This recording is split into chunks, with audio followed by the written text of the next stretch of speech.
Greetings, kings and queens. Welcome to my channel, and if you're new here, so am I, so we get to share this special experience together. I'm new on YouTube.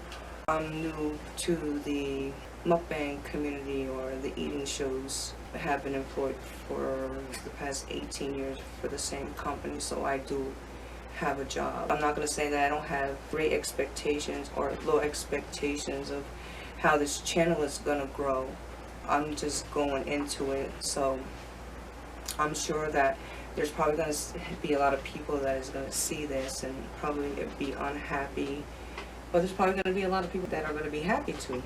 So when I see the mukbang community, it's like heart-wrenching to me to see what they're doing to themselves for money. Because you have to remember, whatever you do in life, if you say that you're a good person in whatever space and place that you're around, you want to make sure that you elevate it bigger than what it was before. That whatever you are offering people, wherever you are in life, whatever you do, however you use your channel, if you are not benefiting the people that is watching you, then you don't have good intentions. You don't have good motives. It's just all about a gain for you. That's not what my show is going to be about. Hopefully we could take some valuable information and bring it to another level. Listen, where I am right now, everything that we do in life, it's learning experience, so we grow in increments. I'm not here to be anybody's judge. We've done a lot of things in life, ate a lot of things, talked a lot of things, said a lot of things. We're not here to be better than anybody else. But if you have information and that is going to make people better than what they were before, then that's what you do. It's not about you. That's what I would take. And thanks to YouTube, that they would allow me this platform to use in order to share some things with you guys. So when I see how they eat, how they chew, I don't think that people realize that you have teeth that God gave you for a special reason. So depending on the textures that you are chewing, it's going to require less chew time. So, and for coarse textures or whatever it is, because you have teeth for a reason, and you at least should have to chew between 20 to 32 times depending on the textures, if it's hard, soft, or. And another thing that we don't realize is that when you don't chew properly, you put so much stress on your esophagus.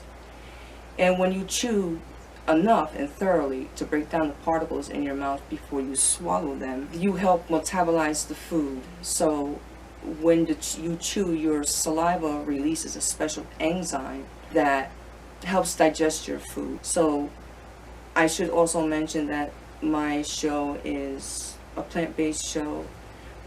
Whatever I share here, it usually is it's gonna be a whole food.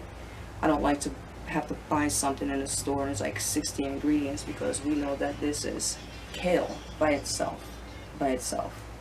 So anyway, just to get into what I want to present to you guys today, is I made a Mexican chopped salad, and we're gonna see what eating has to offer us. So Mexico, I love you. I don't know if Mexico makes chopped salads. I don't know. And I'm only calling it a Mexican chopped salad because of the flavors and the ingredients that they use to create their cuisine. And I love how you put some flavors together. And we just have a party in our palate. What I did was, this is a whole bunch of curly kale. First I washed, chopped finely, put it in my salad spinner, and I would have rather have you guys upstairs with me in my kitchen while I did all of this. The reason why we can't go up on the upper level where the kitchen is because I rescue birds and I have a lot of exotic parrots upstairs, and sometimes when one goes, the other one goes, and they rant and stuff. That's just who they are. And thanks to my younger son, who allowed me a space to create a nook in his music studio so that I can share some of these things with you. I would have rather have you see me do it so that you know that this is what I've done. So I'm just going to tell you what I've done. This here is 2 ears of sweet corn. This is not fully cooked. What I did was I fire roasted this on my gas jets. You want to put it on the grill, put it on the grill. You know, do whatever is convenient to you. I made sure that I didn't cook it thoroughly, because sometimes I don't like my vegetables fully cooked, because the longer you cook your vegetables, especially past 118 degrees, it kills the life. So you want to try to eat as much raw vegetables as you can, so that you can pick up all of those vitamins and nutrients and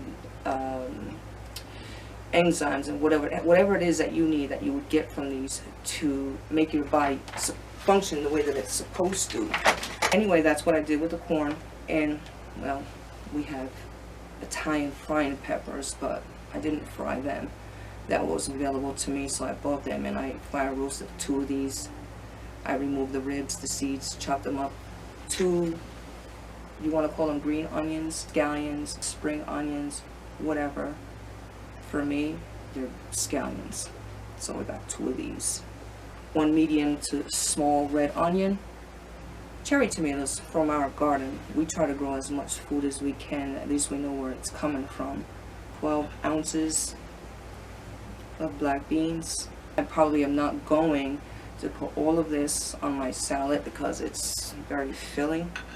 I used 1 avocado and juice from 3 limes, maybe about 1/3 of 1 bush of cilantro, some pink Himalayan salt, and some fresh garlic. If you don't have that, then use powder. Oh, and 1/2 of a large jalapeno, so we know we're gonna have a lot of spice going on here, but I like spice. And I'm putting it in here because I don't have one of those squeezy containers, so I know somebody out there is gonna judge me. So let's put it together. Take that here. I'll show you what it looks like when I'm done. Sorry guys, I'm a little unorganized. I'm trying to be organized. My first video. So take this. This looks like a lot of food.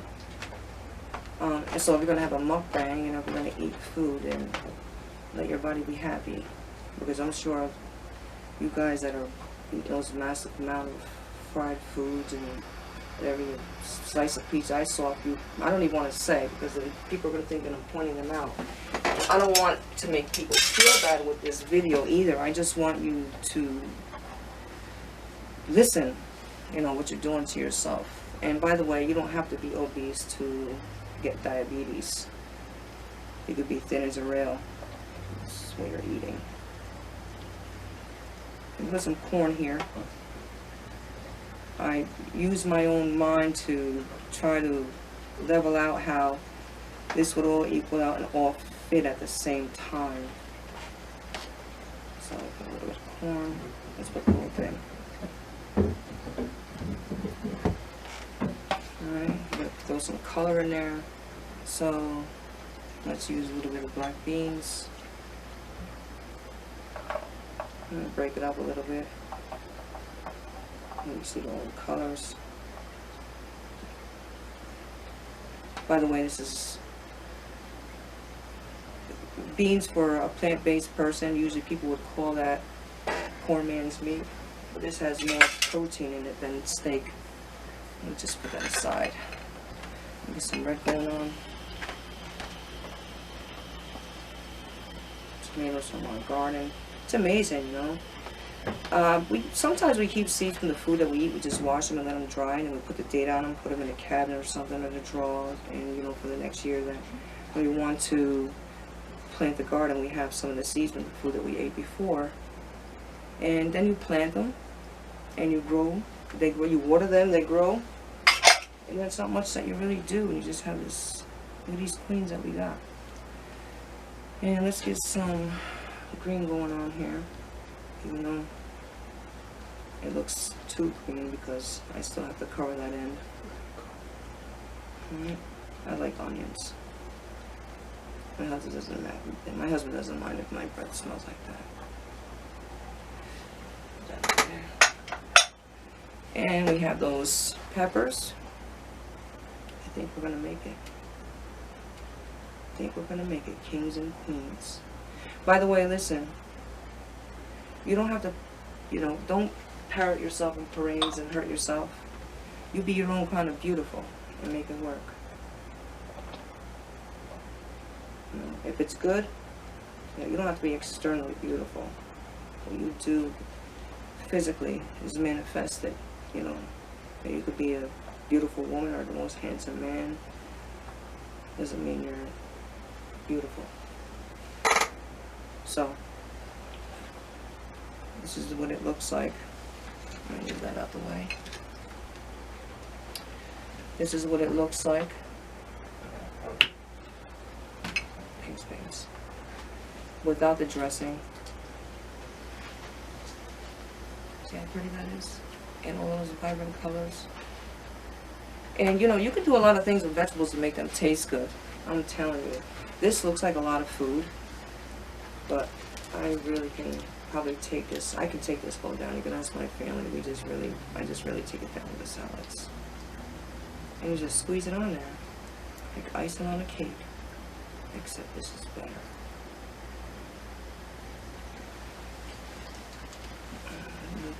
Here.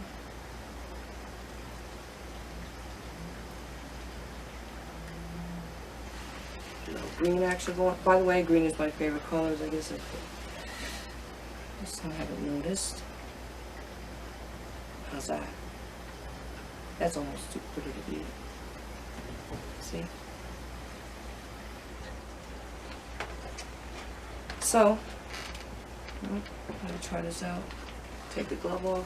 I don't like handling food, especially women. If you have long nails and you're handling food, you have all that stuff. It's just not sanitary, ladies. So, oh, one more thing. We don't believe in buying juice at the supermarket. You know, if you buy some juice at a supermarket, then whatever's in there, if it's real juice, then it's, when you say 100% real juice, you have like 85,000 ingredients, and I'm guaranteed that you're not able to pronounce those things. You have no idea what they are. You don't care what it is, but you're still going to buy it and drink it. But what we do here, we juice our own juice. That's what we do. And this is only 2 ingredients.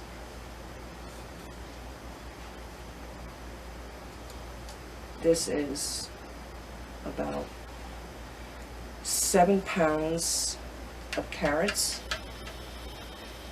and a huge knuckle like this of ginger. And when you drink this, it hits right to the bloodstream. Take a sip of that real quick. I've been talking a lot, my lips is in my mouth is dry.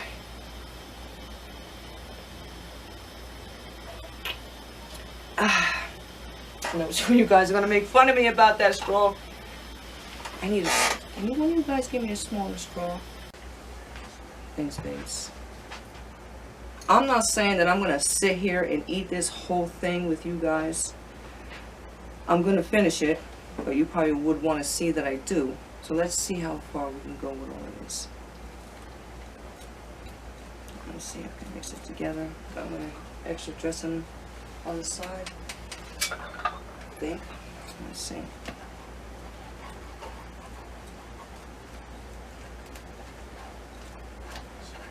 Yeah, I see people eat.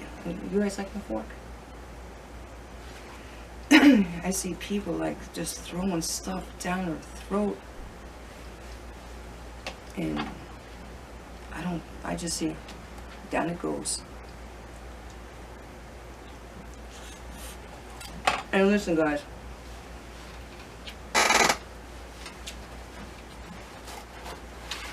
That's spicy. Well, listen.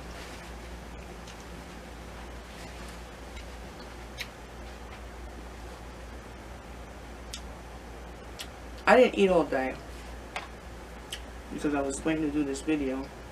So I might eat it all. It's possible. But this was really for show. I'm really not going to eat with this. So I'm going to get my regular fork. Yeah, so like I said,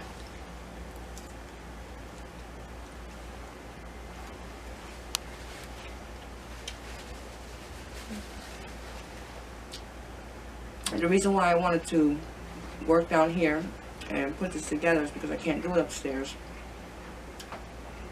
It's because of the birds that we have. And particularly my cockatoo. It's a yellow umbrella Australian cockatoo. And she was so abused. It hurt my heart so much. What happened, how I found out about her, when my brother was younger, when my mother was alive and my stepfather was alive. This was probably back about in 2001. My younger brother had a pet, and it died. It got sick, and they had to put it down. It was sick. So they were going to a shelter, a cat and dog shelter. And they asked if I wanted to go, so I said sure. Meanwhile, I always had birds. So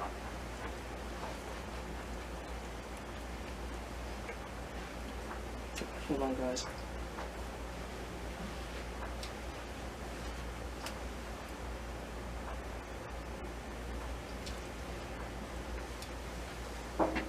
Oop.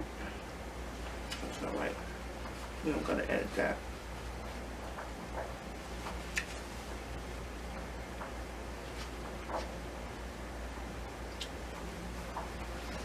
So what happened, I went with them to the shelter, and they just had like, it was a cat and dog shelter, but they had a lot of dogs. And so, because I went with them, you know, they want to try to get as many people to adopt the animals there. Just, you know, they were probably found in the street, they were abused or whatever. So they want to, you know, try to give them good homes. So the lady that was working there asked me, she said, you know, are you here to adopt, you know, a dog? And I was like, no, I'm just here, you know, with my mom. They had an incident with, you know, they had my brother's dogs, the dog died, and they're just trying to get him another pet too. I love all animals, I said, but I love birds instead. I have a lot of birds. And so her mouth dropped to the floor. She says, really? So I was explaining to her and telling her, you know, what I do. I was, you know, when I grew up around breeding and raising messenger birds from like my grandfather. So it's not something that somebody taught me. It was something that I observed and learned how to do through messenger birds at the time that they used called pigeons, just back in the 70s. Yeah, I'm sure you guys are probably going to ask how old I am. That's alright, I'll tell you I'm alive. So, I learned a lot about how to care for them, treat them, but I never, this is like from the egg. And I was able to see a lot of things that a lot of people didn't. So I learned, most of my learning is through observation. So anyway, her mouth dropped to the ground. She had a friend of hers that was fostering this yellow umbrella Australian cockatoo. I didn't have one of those yet. I never had one of those, but it didn't matter what kind of bird it was because I loved birds all my life. You know. So what happened was, she called a friend, said, I have somebody here that's probably interested in the bird. So the lady, she gave me the address. I went over there. I met the bird. I had a couple visits with the bird because you just can't go there to take out the bird and bring it to a new place without spending a little bit of time with it, giving it some affection or whatever, you know. But the people that had her before this, what they did was abuse her.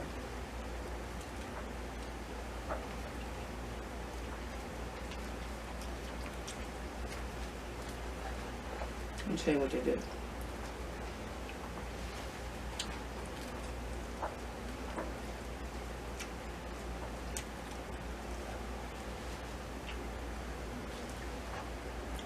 I'm telling you, humans are so evil.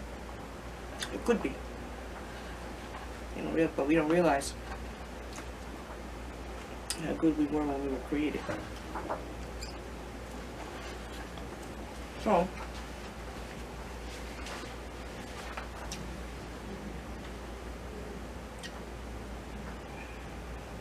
what they did to her, first when I got her wings were so brittle.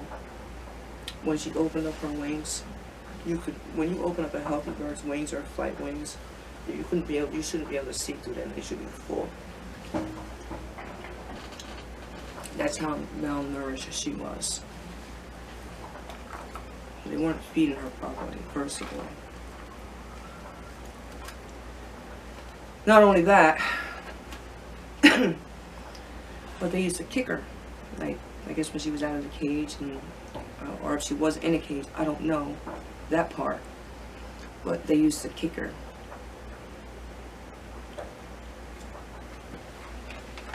And then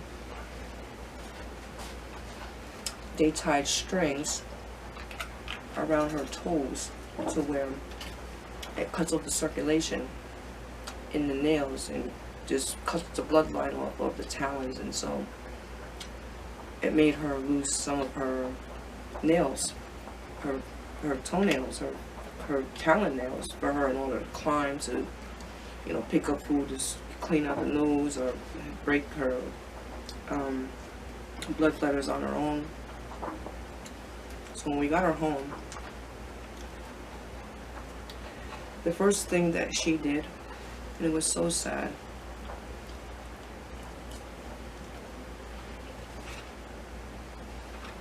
by the way, on the ride home, I had her in the blanket and I was holding her in my arm.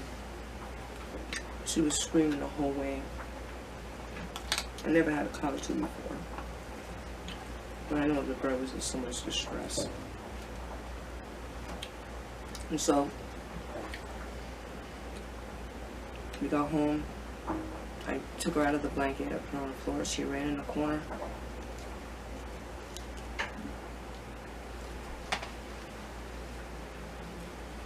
She ran in the corner. I mean, her head actually in a corner, like if you would send a child to the corner. And told me she was a bad girl. So somebody was beating her and kicking her, telling her she was a bad girl. That hurt my heart. So what I did was that day,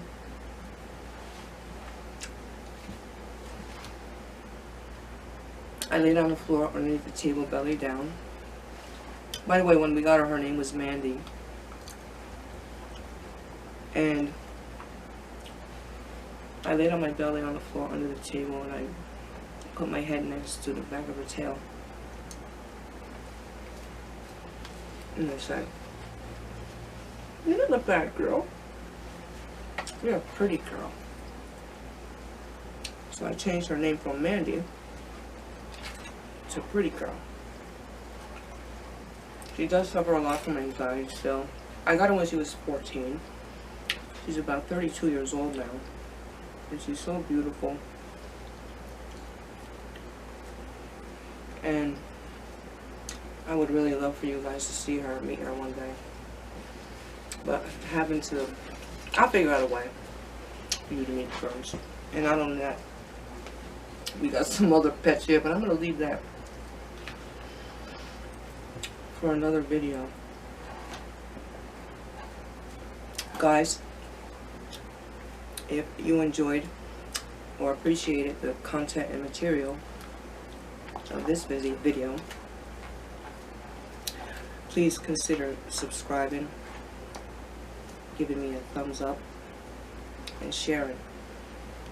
Until next time, peace and blessings, kings and queens.